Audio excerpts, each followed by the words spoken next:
Hello YouTubers, my name is X Factor and this is one of the craziest rounds of Azadi Palace Rush defense I've ever been a part of. We're on the third set of mcoms and the assaulters went clutch on the first two.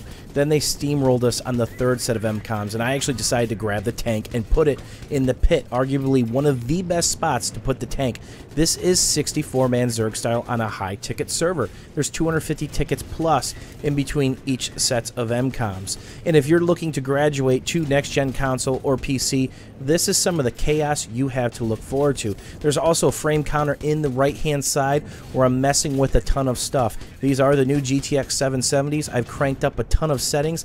I've also turned hyper threading off. I'm messing with different codecs, and my CPU usage is really changing a lot, and the frames are showcasing that. So this is as bad as it gets when it comes to frames at 1080p for Battlefield 3, no matter what your setting is. And again, when I record, I'm losing 15 to 20 frames because I'm trying to get a higher quality codec, even if I'm going to lose some frames in the process. So don't pay too much attention to that. I'm not going to talk too much about that because I'm literally changing every couple of rounds some of these settings for the codecs, different codecs, and messing with my processor every couple of rounds. So until I find something I fall in love with, I'm just going to kind of let you know what's going on and roll with it. Whenever you play armor or infantry on this third set of mcoms, the zombie horde can amass very quickly. Once they're getting on the opposite wall from me on the other side of this building, it could be bad news bears. The other thing is I don't want to get in a battle with a tank. I want to take pot shots.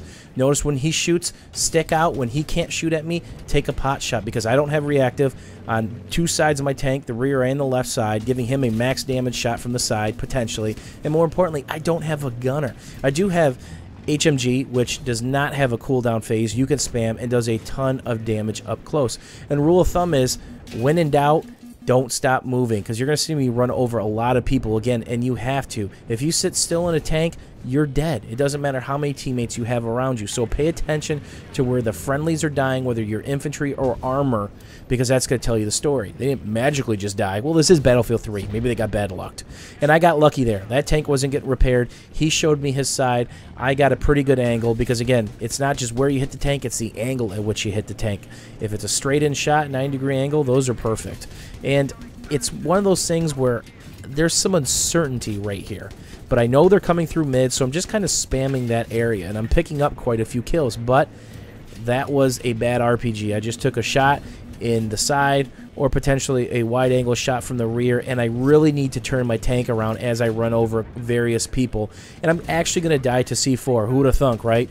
No gunner, 8 million people coming out. So kudos to the guy who C4'd me because I'm trying to do my best here. And, of course, go down with the ship in situations like this. You don't want to lose your tank. Especially a 64-man Zerg style on the last set of mcoms. So again, this is one of the craziest rounds I've ever been a part of, and you guys are going to see they're down to, what is that, 176 tickets, and they're dropping like flies. And you can see in 64-man, the zombie horde amasses very quickly. So if you're in current console, or you like the 12v12 stuff, one guy gets through, not a big deal. But in 64-man, where there's one, there's probably 5 or 6, and I made a hard choice there.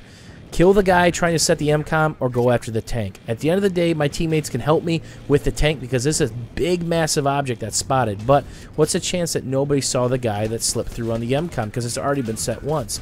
That's a feeler shot. I saw a couple guys drift through the smoke, wasn't sure if they're friendlies or enemies, so I decided to shoot the mcom, hoping the splash damage would kill him or show me a damage indicator. And here I go down with the ship because this baby's got a fat ass. Didn't have a shot on him, wasn't going to pull away, go down with the ship. I really had no shot. And time to grab the old M16, old faithful, because I'm still knocking off the rust because, again, I just had a baby, and I'm just now getting able to play some Battlefield 3, like 2 or 3 rounds in a row to really work on my shot and get back what I lost. So this is mid, and there's a ton of people. Bad spot, good spot to be in. See those 2 containers? If the enemy gets in this spot, you're in a lot of trouble because they can come flowing out of there and just wreck your mid, basically. So you can play cat and mouse games with infantry because obviously if you die as infantry, it's not a big deal. If you die with the tank, it's a real big deal because think of the chess piece that the tank and the armor is. Oh my god, it's a tank, let's run away because I'm recon, assault, I'm an engineer, I'm out of RPGs, or I'm a support player and I got claymores. What are they going to do, right? But as infantry, you're just a fly on the wall, basically. You're not a big deal. As I try to cover or reload here because I just blew a shot.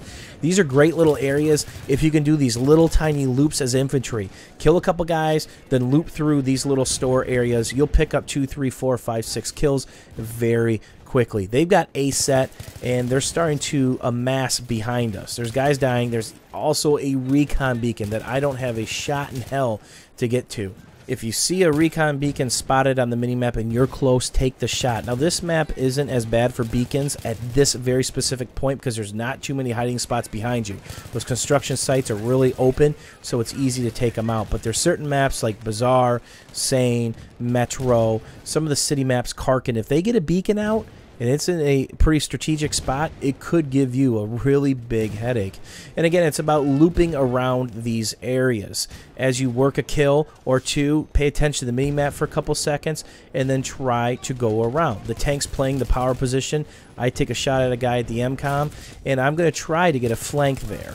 But the tank was there, and I got shot in the face as I went around to peek. So that's a cut that I made.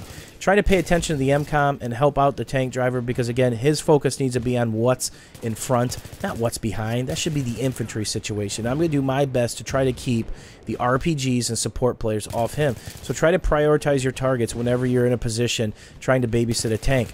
RPGs first, support players second, and, of course, work your way down the food chain. But more importantly, if somebody's looking at you, usually I spawn back, but look at the ticket count. 1 MCOM gone, down to 30 tickets. They just said it. So it's up to you. If you got time, spawn back, rewalk your lane, and clear it out. But if it's like this, usually it helps to spawn in the shit. Don't forget, you can move around for about 1.5 to 2 seconds as long as you don't make a movement, which constitutes a forward, back, side strafing, or shooting your gun. Just wiggle your mouse around or your controller, look around, see what's shooting you, and get off a pot shot. And sometimes miracles happen. It's set. Look at the ticket count. Bleeding down. That MCOM is going. I say GG because I really think we're done because they already clutched 2 of the MCOMs on us with like 10 to 15 tickets left. But where there's a will, there's a way. Hopefully you guys enjoyed this crazy ending to the Azadi Palace Rush. If you learned something, had some fun, don't forget about the old thumbs up. And as always, YouTubers, thanks for supporting me. We will see you soon.